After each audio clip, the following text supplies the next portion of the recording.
யாழில் ஜனாதிபதியின் வியக்க வைக்கும் செயல், வெளியான காணொளி.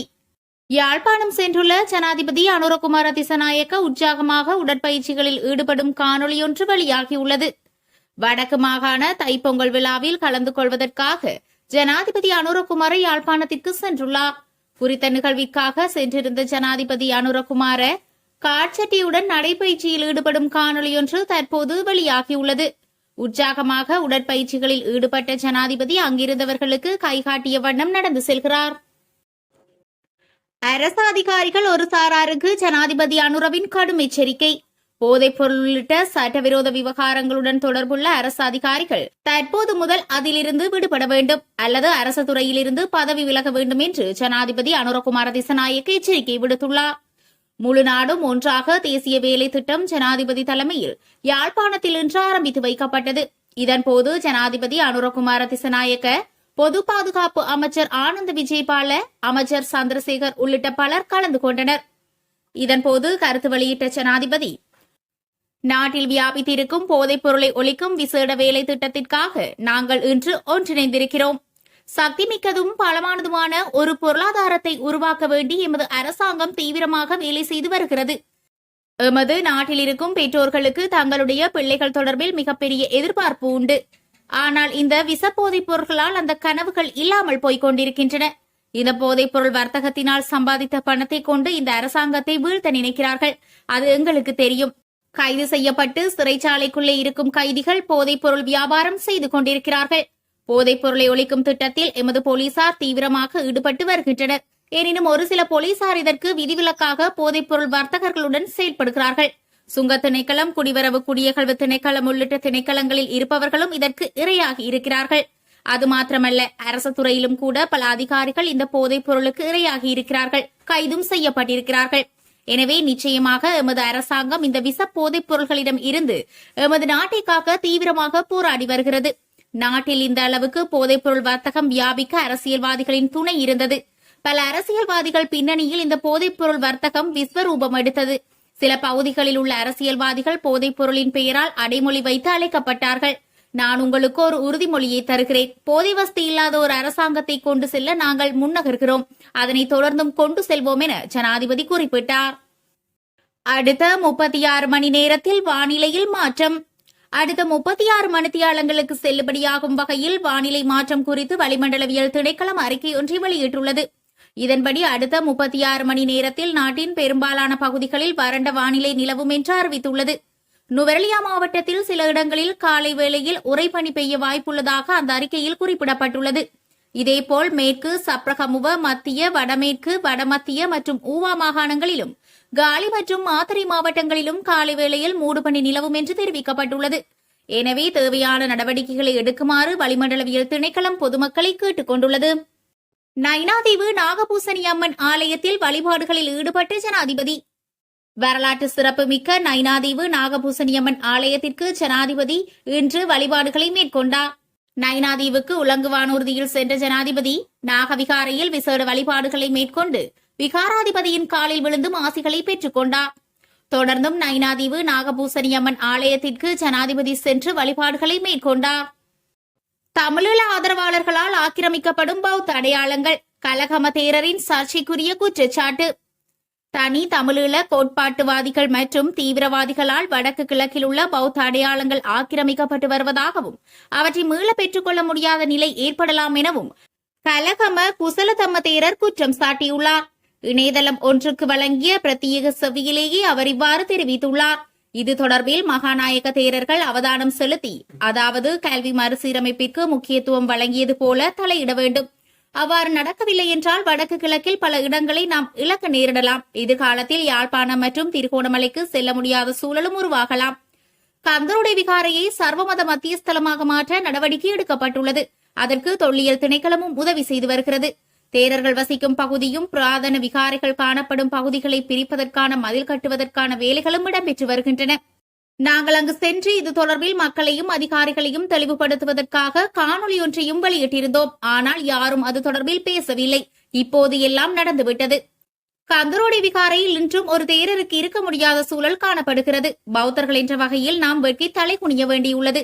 இது அரசாங்கத்தை மீறிய செயற்பாடுகள் என அவர் குறிப்பிட்டுள்ளார். மலையக மக்களுக்கு வடக்கில் காணி, அனுரவிடம் விடுக்கப்பட்ட அவசர கோரிக்கை. இயற்கை பேரிடரால் பாதிக்கப்பட்டு நிலமற்ற நிலையில் தவிக்கும் மலையக மக்களுக்கு வடக்கில் காணிகளை வழங்கப் போவதாக மாநிலம் பூமி தான இயக்கம் அறிவித்துள்ளதுடன் இதற்கான வீடமைப்பு உதவிகளை விரிவுபடுத்துமாறு ஜனாதிபதி அனுரகுமார திசநாயக்கவிடம் கோரிக்கை விடுத்துள்ளது. இது தொடர்பாக அவ்வியக்கத்தின் தலைவி கு சோதிநாயகி ஜனாதிபதிக்கு கடிதம் ஒன்றை அனுப்பியுள்ளார்.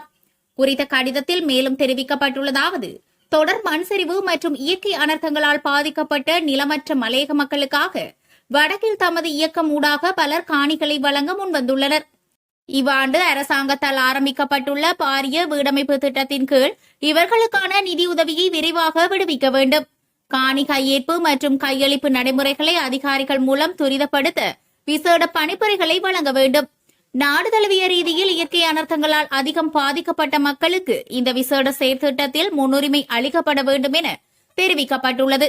தைப்பொங்கல் தினத்தை முன்னிட்டு யாழ்ப்பாணம் வருகை தந்துள்ள ஜனாதிபதியை வரவேற்றுள்ள அவ்வியக்கம் நிலமற்ற மலையக மக்களின் வாழ்வில் ஒளியேற்றும் வகையில் இதனை ஒரு பொங்கல் பரிசாக நடைமுறைப்படுத்த வேண்டும் என வலியுறுத்தியுள்ளமை குறிப்பிடத்தக்கது. இலங்கைக்கு அழைத்து வரப்பட்ட துபாயில் கைதான பாதாள உலக கும்பலைச் சேர்ந்த மூவர். பாதாள உலக கும்பலைச் சேர்ந்த இருவரும் ஒரு பெண்ணொருவரும் துபாயில் கைது செய்யப்பட்ட நிலையில் இலங்கைக்கு அழைத்து வரப்பட்டுள்ளனர். துபாயில் வைத்து அந்நாட்டு போலீசாரால் கைது செய்யப்பட்டுள்ளதாக தகவல்கள் வெளியாகியுள்ளன. கைது செய்யப்பட்டவர்களில் முன்னாள் அமைச்சர் மங்கள சமரவீரவின் தனிப்பட்ட செயலாளர் கொலை செய்யப்பட்டு சம்பவத்துடன் தொடர்புடைய பாதாள உலக கும்பலின் தலைவரான கொண்ட ரஞ்சித் என்பவரின் சகாவான சூட்டிமல்லி என்பவரும் காணப்படுவதாக தெரிவிக்கப்படுகிறது. அத்துடன் கைது செய்யப்பட்டவர்களில் எல்லிபெட்டியவில் இடம்பெற்ற கொலை சம்பவத்துடன் தொடர்புடைய பாதாள உலக கும்பலின் தலைவரான புன்சா என்பவரின் சகாவும் காணப்படுவதாக தெரிவிக்கப்பட்டுள்ளது. இதன்போது மோசடி குற்றச்சாட்டுகளுடன் தொடர்புடைய பெண்ணொருவரும் கைது செய்யப்பட்டுள்ளதாக தெரிவிக்கப்படுகிறது. கைது செய்யப்பட்ட மூவரையும் இலங்கைக்கு அழைத்து வந்துள்ளனர். இன்று முதல் நடைமுறையாகும் வகையில் குறையவுள்ள பால் தேநீரின் விலை.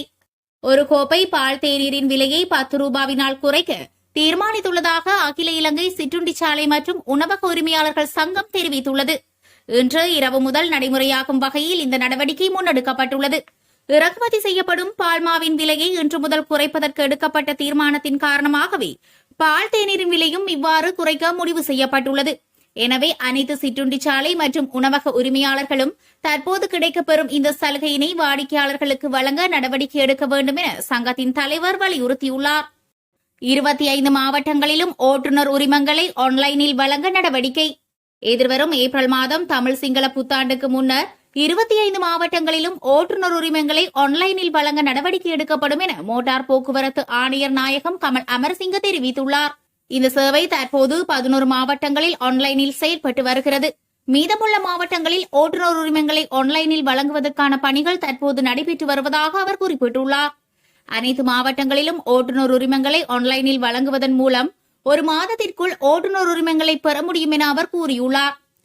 இந்த ஆண்டு 28 மில்லியன் ரூபாய் செலவில் புதிய நிறுவனம் மூலம் சேவையை பெறவும், மோட்டார் போக்குவரத்து திணைக்களம் மூலம் அச்சிடும் இயந்திரங்களை வாங்கவும், தனது சொந்த திணைக்களம் மூலம் ஓட்டுநர் உரிமங்களை அச்சிடவும் நடவடிக்கை எடுக்கப்படும் என மோட்டார் போக்குவரத்து ஆணையர் கமல் அமர்சிங்க தெரிவித்துள்ளார். தகவல் உரிமை சட்டத்தை மீறிய ஜனாதிபதி செயலகம், மேன்முறையீட்டில் பிறப்பிக்கப்பட்ட உத்தரவு. ஜனாதிபதி செயலகத்தில் பணியாற்றிய அதிகாரிகளால் கடந்த காலங்களில் ஒப்படைக்கப்பட்ட வாகனங்கள் தொடர்பான விவரங்களை வெளியிடுமாறு தகவல் உரிமை ஆணைக்குழு ஜனாதிபதி செயலகத்திற்கு உத்தரவிட்டுள்ளது. தகவல் உரிமை சட்டத்தின் மூலம் கோரப்பட்ட விவரங்களை ஜனவரி 31ஆம் தேதிக்கு முன்னர் உரியவரிடம் ஒப்படைக்குமாறு உத்தரவிடப்பட்டுள்ளது. முன்னாள் ஜனாதிபதிகளின் பதவிக்காலத்தில் நியமனங்கள் பெற்ற அதிகாரிகளால் செயலகத்திடம் ஒப்படைக்கப்பட்ட வாகனங்கள் தொடர்பில் கோரப்பட்ட தகவல்களை வழங்குமாறு ஆணைக்குழு ஜனாதிபதி செயலகத்திற்கு உத்தரவிட்டுள்ளது.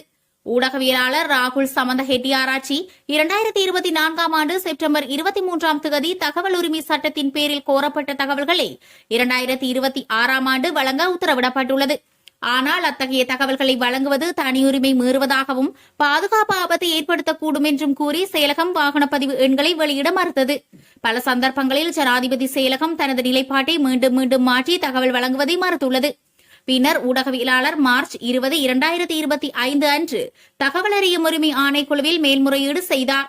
ஆணைக்குழு 7 முறை செயலகத்திற்கு மனு அனுப்பியது. ஆனால் பிரதிநிதிகள் பலமுறை முன்னிலையாகவில்லை. 2026 ஜனவரி 13ஆம் தேதி இடம்பெற்ற மேன்முறையீட்டு விசாரணையில் ஆணைக்குழு செயலகத்தின் நிலைப்பாட்டை நிராகரித்து நிர்ணயிக்கப்பட்ட காலக்கெடுவிற்குள் தகவலை வெளியிடுமாறு அறிவுறுத்தியது. மன்னாரில் கடலுக்கு நீராடச் சென்ற மூவருக்கு நேர்ந்த கதி.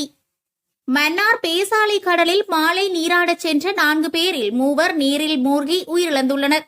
நேற்றைய தினம் நடந்த சம்பவத்தில் பாடசாலை மாணவர் ஒருவர் உள்ளடங்கலாக மூவர் உயிரிழந்துள்ளதாக தெரிய வந்துள்ளது. தைப்பொங்கல் பண்டிகையை தொடர்ந்து குறித்த 4 பேரும் கடலில் நீராடுவதற்காக சென்றபோது இந்த சம்பவம் நேர்ந்துள்ளது. நீராடச் சென்றவர்களில் 2 உயிரிழந்ததுடன் மற்ற 2 ஒருவர் நீரில் மூழ்கி காணாமல் போயுள்ளதாக போலீசார் தெரிவித்துள்ளனர். இதேவேளை ஒருவர் மீட்கப்பட்டு மன்னார் மாவட்ட வைத்தியசாலையில் அனுமதிக்கப்பட்டுள்ளதாக தெரிய வந்துள்ளது. இந்த நிலையில் காணாமல் போயிருந்த ஒரு இளைஞனின் சடலம் நேற்றிரவு கரையொதுங்கிய நிலையில் மீட்கப்பட்டு வைத்தியசாலையில் ஒப்படைக்கப்பட்டுள்ளது. இவ்வாறு உயிரிழந்தவர்கள் 16 முதல் 18 வயதுடைய பேசாலை, வசந்தபுரம், உதயபுரம் கிராமங்களைச் சேர்ந்தவர்கள் என்றும் தெரிய வந்துள்ளது. இந்த சம்பவம் தொடர்பான மேலதிக விசாரணைகளை பேசாலை போலீசார் மேற்கொண்டு வருகின்றனர்.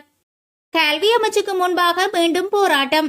6ஆம் வகுப்பு மாணவர்களின் பெற்றோர்கள் கல்வி அமைச்சின் முன் போராட்டம் ஒன்றை ஆரம்பித்துள்ளனர். 2026ஆம் ஆண்டிற்கான 6ஆம் வகுப்பு பாடத்திட்டம் தொடர்பில் முன்மொழியப்பட்ட சீர்திருத்தங்களை செயற்படுத்த கோரியே குறித்த போராட்டம் முன்னெடுக்கப்பட்டுள்ளது. பெற்றோர்கள் மட்டுமன்றி மாணவர்களும் குறித்த போராட்டத்தில் பங்கேற்றதாக போலீசார் தெரிவித்தனர். ஆங்கில பாடத்திட்டத்தை தவிர்த்து ஏனைய பாடங்களுடன் தொடர்புடைய தொகுதிகளை மாணவர்களுக்கு கற்பிக்க நடவடிக்கை எடுக்கப்பட வேண்டும் என வலியுறுத்தி குறித்த போராட்டம் முன்னெடுக்கப்பட்டுள்ளதாக தெரிவிக்கப்படுகிறது.